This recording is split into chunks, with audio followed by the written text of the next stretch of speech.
Friends, क्या आपने ये सब वर्ब्स पढ़ा है? Weak verb, strong verb, regular verb, inchoative verbs, intransitive verb, transitive verb, dynamic verb, static verbs, irregular verbs. तो आज के इस वीडियो में मैं सभी को डिटेल में आपके साथ डिस्कस करने वाला हूं।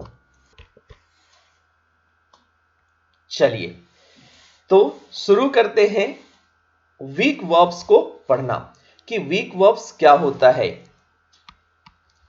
Week verbs which require ed, d or t to be added to the present tense to form past tense and past participle।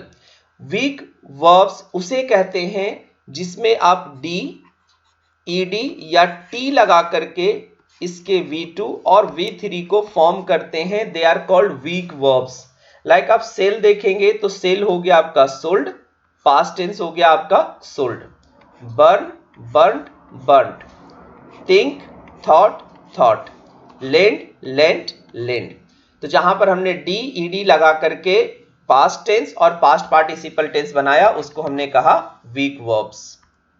Next है हमारा स्ट्रॉन्ग वर्ब्स। स्ट्रॉन्ग वर्ब होता है verbs that form their past tense by merely changing the vowel in their present form without adding and ending are called strong verbs. यानी हम सिर्फ इसमें कुछ चीजें ऐड नहीं करते हैं बल्कि सिंपल उसमें वॉल को चेंज करते हैं। सिंपली हम उसमें वर्ब जो अंदर में वॉल होता है उसको चेंज करते, इसमें कोई एडिंग नहीं होता, ना तो हम डी लगाते, ना ईडी लगाते, ना टी लगाते, ऐसा हम कुछ भी नहीं लगाते। जैसे देखेंगे अबाइड, अबाइड का होगा अबोर्ड और v3 भी होता है abode. Bear, bore, bore. Become, became, become. Find, found, found. तो ये सारे फॉर्म्स को हम कहते हैं स्ट्रॉन्ग फॉर्म्स, जिसमें हम डी या ईडी का यूज नहीं करते या टी का यूज नहीं करते हैं। नेक्स्ट है हमारा regular verb forms. Regular verbs होते हैं the verb which take only D और ED to make past tense and past participle. यानी वैसे वर्ब्स जिसका पास्ट टेंस और पास्ट पार्टिसिपल में बनाने में आप डी या ईडी का यूज करते हैं। जैसे टॉक में हमने किया टॉक्ड और v3 हुआ टॉक्ड। जैसे लिव में हुआ लिव्ड, प्ले में हुआ प्लेड एंड प्लेड। तो इसे कहते हैं रेगुलर वर्ब्स। अगला वर्ब है हमारा इरेगुलर वर्ब्स। इरेगुलर वर्ब्स वो वर्ब फॉर्म होता है which don't take D, ED और T to form their past tense and past participle.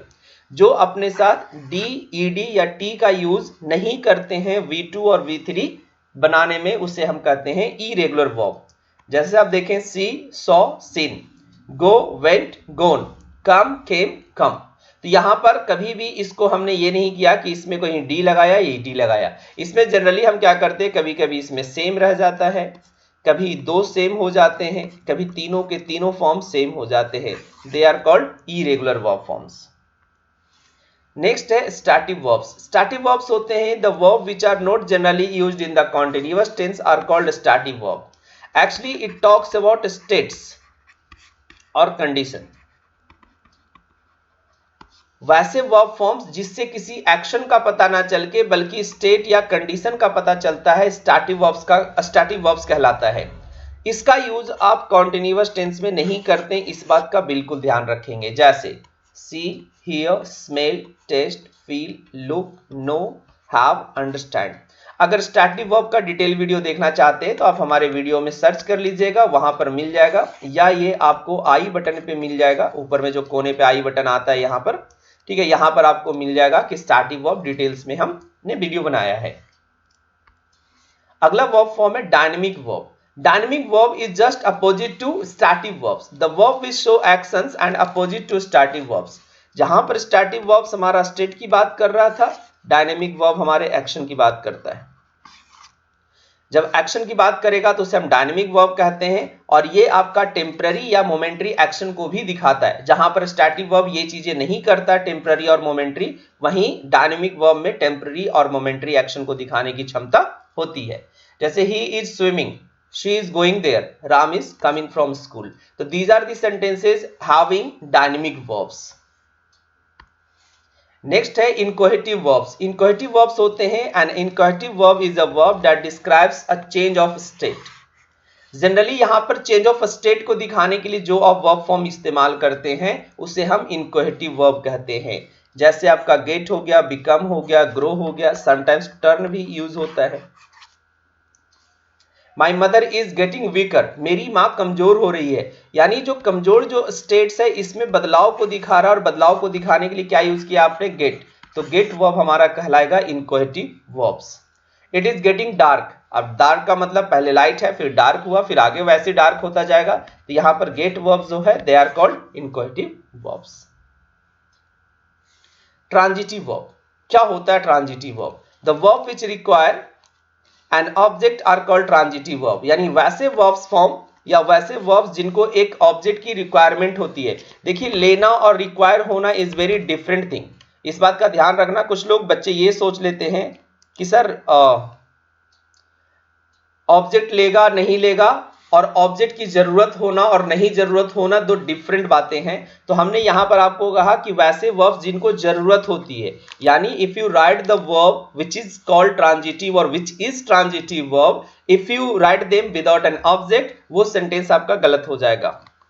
Transitive meaning passing over, transitive का मीनिंग क्या होता है, मीन्स यहां पर होना चाहिए था, ये टाइपिंग मिस्टेक हो गया। ट्रांजिटिव मीन्स पासिंग ओवर, यानी एक्शन सब्जेक्ट से होते हुए आगे वर्ब तक पास ऑब्जेक्ट तक पास ओवर होता है, they are called transitive verb.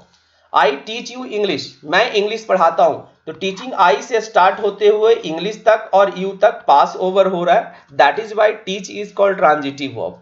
She sings a song, वह एक गाना गाती है, तो सिंगिंग्स का स्टार्ट होना शी से और आगे पास ओवर होना सॉन्ग तक, तो यहां पर जो सिंग वर्ब्स है वो ट्रांजिटिव वर्ब है। नेक्स्ट आता है intransitive verb. Intransitive verb the verbs which does not require in an object are called transitive verbs, जिनको रिक्वायरमेंट नहीं होती है किसी ऑब्जेक्ट की। ट्रांजिटिव मीनिंग ये वही रह गया, सेम चीज रह गई, इसको बताइए। इंट्रांजिटिव का मतलब होता है कि वैसा वर्ब्स जो अपने साथ ऑब्जेक्ट की रिक्वायरमेंट को हटा देता है, यानी विदाउट ऑब्जेक्ट वो सेंटेंस में इस्तेमाल होता है। ही स्लीप्स इन द बेड, वह बेड पर सोता है। अब कुछ बच्चे ये सोच लेते कि सर द बेड ऑब्जेक्ट नहीं होगा, ऑब्जेक्ट है ही, ऐसा नहीं कि इसको ऑब्जेक्ट नहीं कहेंगे, it is considered to be object but not sleep verbs, sleep verbs का नहीं बल्कि इन वर्ब का, इन प्रेपोजिशन का। श्याम स्पीक्स लाउडली, अब यहां पर स्पीक्स वर्ब का कोई ऑब्जेक्ट नहीं है और कोई इसको रिक्वायरमेंट भी नहीं है। क्या सेंटेंस आपको गलत दिख रहा है, सोचिए जरा। शी स्पीक्स लाउडली, क्या इसमें कोई सेंटेंस ऐसा लग रहा है कि अधूरा है? अगर मैं ऐसा लिखूं ना, आई ईट, देन ये लुक्स इनकम्प्लीट। मैं खाता हूं, क्या खाते हो भाई, पत्थर खा रहे हो, सब्जी खा रहे हो, अनाज खा रहे हो, क्या खा रहे हो? दैट इज वाई मैंने कहा है कि अगर ट्रांजिटिव वर्ब है तो इसको रिक्वायरमेंट होती है, और अगर आप रिक्वायरमेंट पूरा नहीं करते तो गलत हो सकता है, इनकम्प्लीट सेंटेंस हो सकता है। तो these are all types of verbs in the English language. अगर आप सभी को वीडियो पसंद आए तो वीडियो को शेयर करिए अपने दोस्तों के साथ और ज्यादा से ज्यादा चैनल को सब्सक्राइब कीजिए और वीडियो को लाइक करना आप लोग मत भूलिए। धन्यवाद आप सभी का, मत भूलिए, धन्यवाद।